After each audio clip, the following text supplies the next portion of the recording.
శ్రీ గురుగీత శ్లోకం 304 305. న జానంతి పరంతత్వం గురుదీక్షా పరాంగుఖాః భ్రాంతాః పశుసమాహ్యేతే స్వపరిజ్ఞాన వర్జితాః.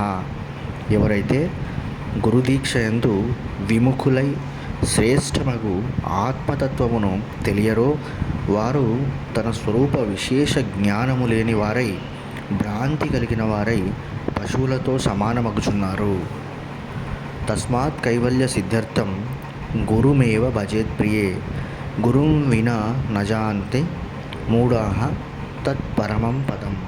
ఓ పార్వతి, అందువల్ల కైవల్యం లేక మోక్షమును సిద్ధి కొరకు శ్రీ గురువునే భజించవలెను, ఆశ్రయించవలెను. మూఢులు గురువు లేక అశ్రేష్టమగు తత్పదమును పరమాత్మను తెలియరు.